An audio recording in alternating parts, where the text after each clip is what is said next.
దేవుని బిడ్డలారా, ప్రతి ఉదయకాలం ఈ దినం దేవుని వాగ్దానం చూస్తూ దేవుని నామాన్ని మహిమపరుస్తున్నాం. ప్రియానికి దేవుని బిడ్డలందరూ ప్రత్యేకమైన వందనాలు దేవుని బిడ్డలారా. మీ అందరూ బాగున్నారా? ప్రతి ఉదయకాలం వచ్చిన వాగ్దానం చూస్తూ దైవికంగా సిద్ధపడుతూ ఉన్నారా?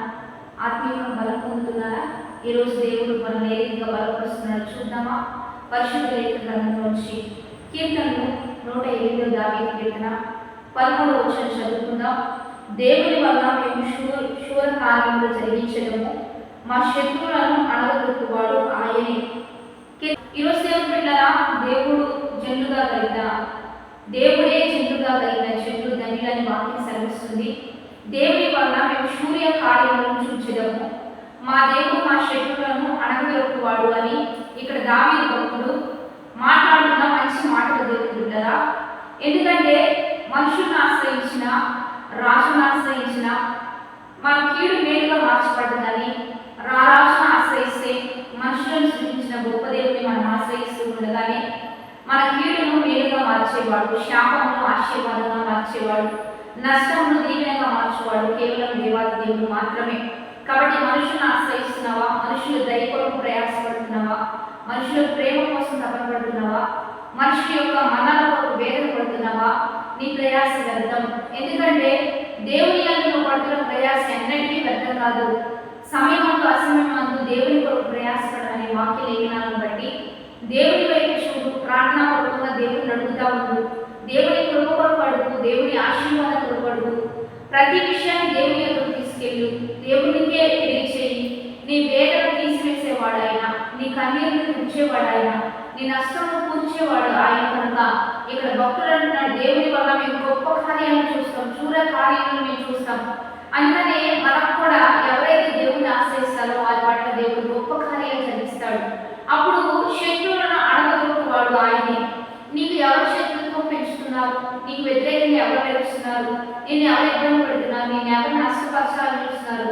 నిన్ను ఎవరు పొందదీయాలని చూస్తున్నారు? ఎవరు ఇంకా నువ్వు పడిపోతే, నువ్వు చెడిపోతే, నువ్వు ఓడిపోతే, నువ్వు బలహీనుడు అయితే నవ్వాలని కూర్చున్న వారందరి పక్షమున దేవుడే యుద్ధం చేస్తూ నీ పక్షమున ఆయన ఉంటూ వారందరినీ వనగదొక్కేవాడిని నేను అని దేవుడు తెలియజేస్తున్నాడు. దేవుని బిడ్డలారా, నింద కలిగిన చోట దేవుడు నీకు విజయం ఇవ్వబోతున్నాడు.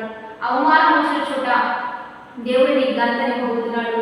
ఎవరు నిన్ను దూషించారు, ఎవరు నిన్ను నిందించారు, ఎవరు నిన్ను తప్పుపట్టారు, వారి పట్ల దేవుడు వారిని అడుగులోకి నీకు ఘనతను ఇవ్వబోతున్నాడు, నీకు సంతోషాన్ని ఇవ్వబోతున్నాడు.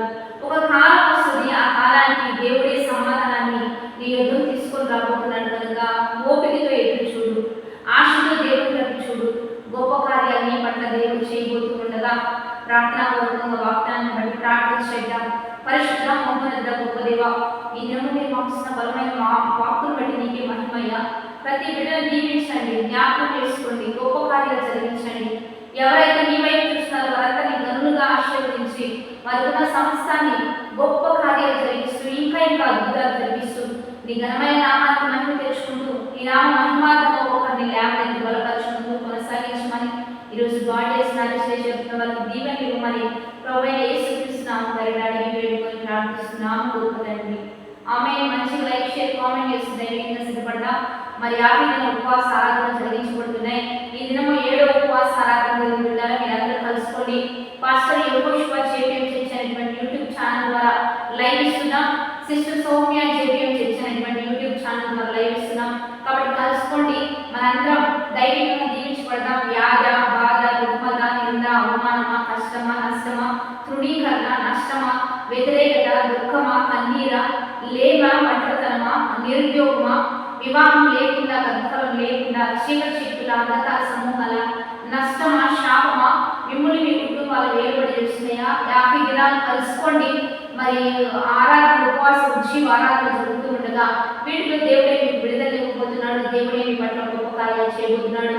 మీ శత్రువులు అందరినీ అడగదొక్కించువాడు ఆయన మాత్రమే.